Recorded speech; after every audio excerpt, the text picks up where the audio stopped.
Page 67, got those blues. On page 66, they're finally presenting the stuff I've been wishing they would present from the beginning almost. These are some important pieces to help us link things together, to start this picture that makes sense. The primary chords and the numbers. I've already talked about steps in a scale. A C major scale, each note in it is a step number. It's a number. We refer to these in written music as Roman numerals. You'll see them underneath the staff. There'll be Roman numerals. One chord is I, and the 4 chord is the F chord, and the 5/7 chord is the G7 chord. The 3 primary chords, we call them primary chords. They are primary because they are the most important chords used most of the time in regular music. You get into other types of music, they may not use them quite so much, but the 1, the 4, and the 5/7 chords are the important chords you need to know in any key. They just still haven't told you what a key is yet, but they'll get there. Right now, we're in the key of C major. Just know that. We're in the white keys, white notes. So we have the 1 chord is built on the first step of the scale. It's a C chord. The 4 chord is built on the 4th step of the scale. 1, 2, 3, 4. It's an F chord. We normally put the C on the bottom. Doesn't matter, it's still an F chord. The arrangement of the notes doesn't change what the chord is. It's a chord. And then the 5/7 chord, and we've been using 5/7 chord, a G7 chord. It's built on the 5th step of the scale. 1, 2, 3, 4, 5. It's a G7 chord. We've been doing this. The whole chord, the entire chord, actually has 4 notes in it. We've just been using 3 because you don't have to use all the notes in a chord. The D we haven't been using. I'm going to go down here. Sometimes in music they'll leave out the B and they'll use these 3 notes. These 3 or these 3. Sometimes they'll use them all. Sometimes you just get 2 of them. Isn't this fun?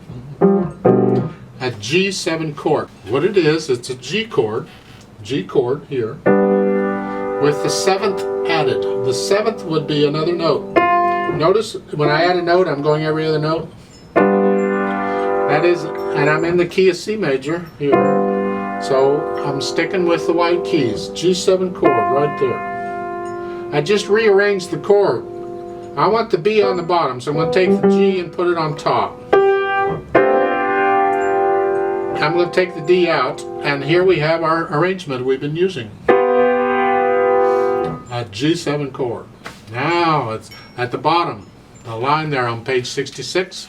The C chord is a 1 chord, that F chord is a 4 chord, and that 5/7 chord is a G7 chord. The 3 primary chords in C major.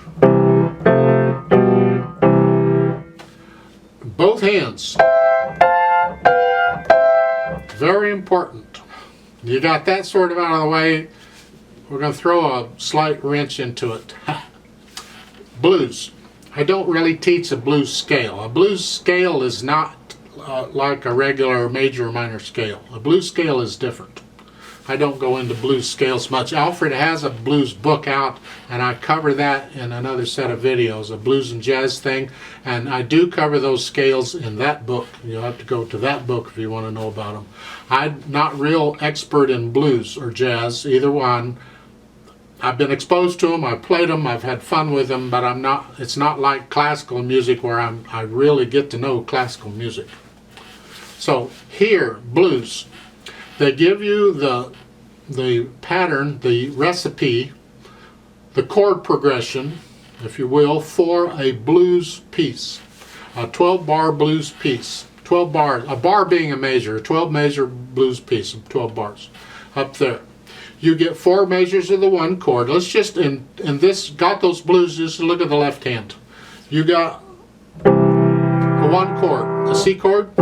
I'm going to get 4 measures of that. So if you look across the first line and the first measure of the second line, is 4 measures of a 1 chord. Then I'm going to get 2 measures of the 4 chord, which is the F chord. So the last 2 measures of the second line is the F chord. That's fine. Then I get 2 measures of the 1 chord again, so the 3rd line down, the first 2 measures is 1 chord again. Then I get 1 measure of 5/7, that's the last measure of the 3rd line. I get 1 measure of 4 chord, that's the first measure of the last line. And then finish it off with 2 measures of a 1 chord, the last 2 measures. That's the pattern of a 12-bar blues progression. 12-bar. If you want to write a piece of music in blues, follow this 12-bar blues progression, the chord progression, you'll be fine.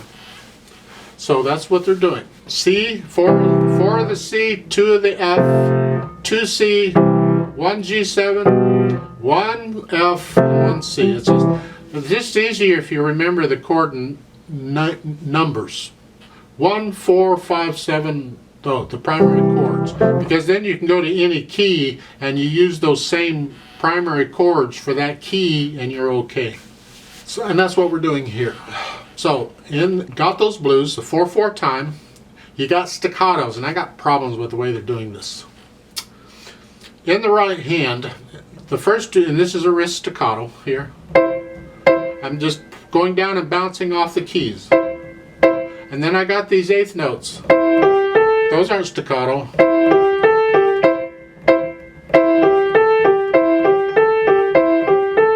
Second line, B flat. And then you got an E flat and second measure here. If you got fat fingers and this doesn't work for you, then you're going to have to try and use second finger. That's not comfortable. So, if possible, put the thumb on that. And then this 3rd line, you're back to C major, and so forth. The last measure of the 3rd line, you're up here. You just come up 1. Last line, and then you finish it off. It ends the last measure with a B flat. That's the right hand. The left hand's just got these staccato chords. Keep them rather light because the stuff we want to hear is in the right hand. So the left hand is just supporting its background. Just bounce off the keys. That's it. You don't have to come down and bounce off. You can put the fingers on the keys and then let the weight of the hand go down and just make sure you bounce off. Make them short. And that's the left hand. You put them together, this is where the problem is.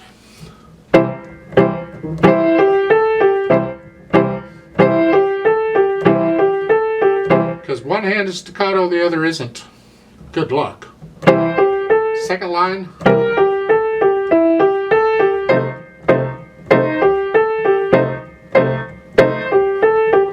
What you can do, as far as I'm concerned, it's an interpretive thing. We interpret music.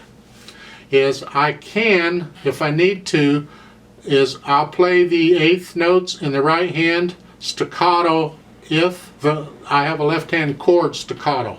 So in the first measure, that 3rd beat here, the 8th notes, I can play in the right hand, I'll play those staccato too.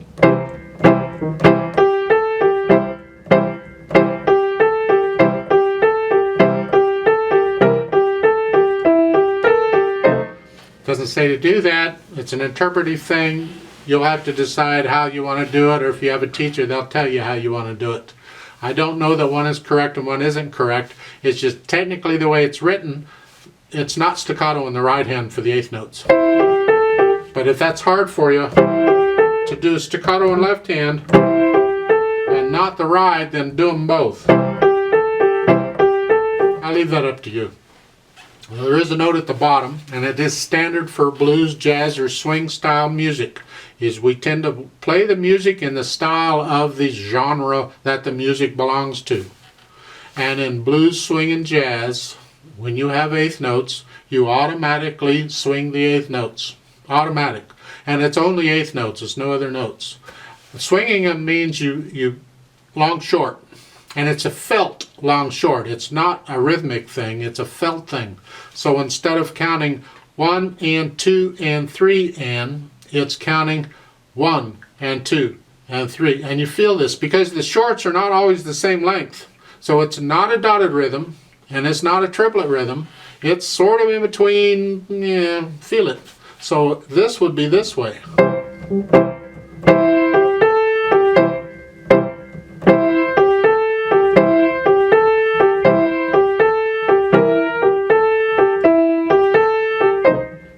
And I do that too. When we do these videos, if it's a blues, swing, or jazz piece, I will automatically swing the eighth notes unless there's a note in it that says play evenly. And they do that sometimes. There is no notation that they can put in there to match the swinging thing. It's just understood. You swing them, which means long, short, long, short. Now watch the dynamics. You're starting out loud, and that's the left hand, or excuse me, the right hand. That's where the stuff is. The left hand has to stay under this. But then when you get to the second line, you got decrescendo, the arrow down to soft. So as you, now you're soft. That's the left, the right hand. I keep getting left and right mixed up. It's got too many. So you have the right hand is soft. The left hand has to be really soft. And you're going to stay that way until the third line, second measure, where now you can start crescendoing up back to loud. So the second line is, the third line is this.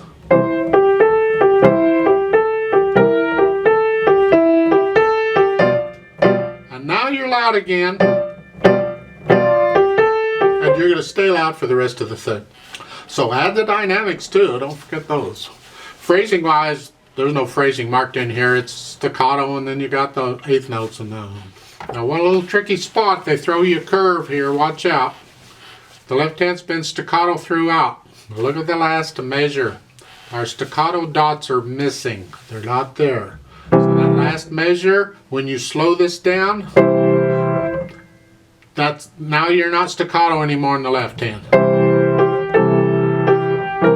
Because I suggest when you retardando there, you do a real big one.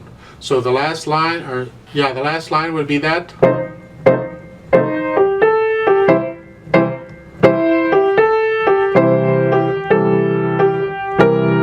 the left hand is not staccato anymore there. They do that a lot. When you start slowing things down a lot, in fact, you can take out the swing.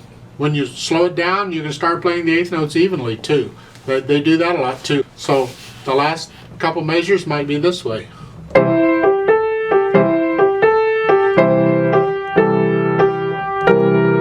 So that's another way of interpreting it. It's up to you how you do it. I do that quite a bit when I'm playing them. If I start slowing down, I'll change that. Smooth out that unevenness and start connecting things together. It makes it schmaltzy. Oh, love schmaltzy. Let's do this really slowly together to give you an idea, or let you check your notes and rhythms. And again, if you want to do it one hand at a time, that's fine. But I am going to swing these eighth notes, so be prepared. I'll give us 4 counts. Starting out in C position, sort of. The left hand's in C position, the right hand's in whatever that is. 1, 2, and ready and go. And 1, and 2, and 3, and 4, and 1, and 2, and 3, and 4, and 1, 2.